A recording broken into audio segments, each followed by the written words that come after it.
From Greece to Liguria, as previously demonstrated with the support of French dock workers, the network of dock workers across Europe and the Mediterranean has shown that stopping war logistics is possible, legitimate, and necessary. Remember we showed you that European dock workers refused to load weapons aimed at Palestine? That was from June 12th, right?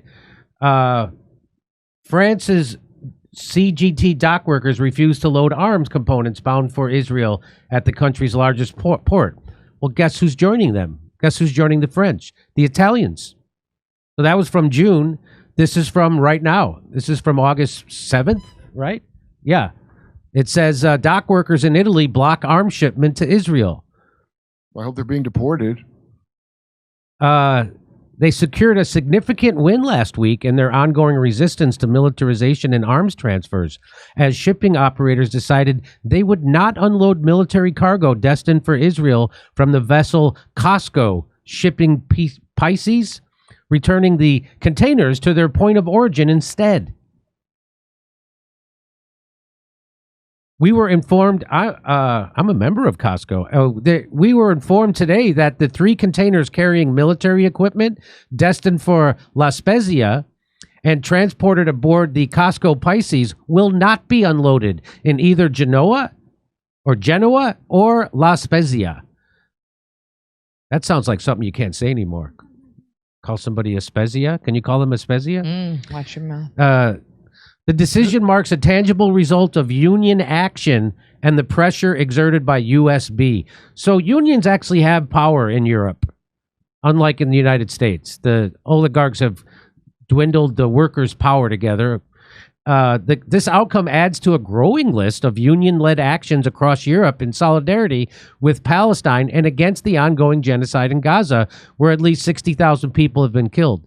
From Greece to Liguria, as previously demonstrated with the support of French dock workers, the network of dock workers across Europe and the Mediterranean has shown that stopping war logistics is possible, legitimate, and necessary.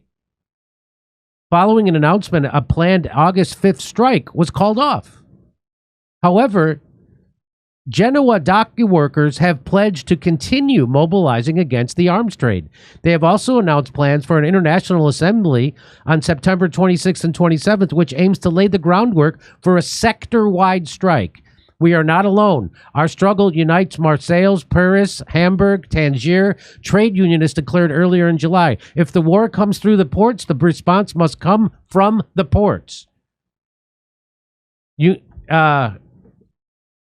The union's logistical workers continue to expand their campaign on the principle that strikes are a legitimate tool in the fight against war, militarization, and forced worker involvement in arms trafficking.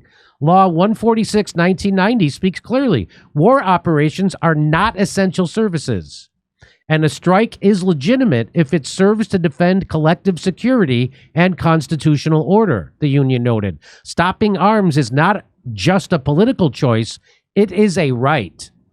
So you can't compel workers to join in your war. That's what they're saying. We have a right to go on strike to not be used as pawns in a genocide. Locally, from Genoa to Brescia, workers' actions are disrupting the chains that fuel massacres and armed conflict, USB emphasized. Their mobilization against the arms trade, including strikes, is backed by a growing international solidarity bloc.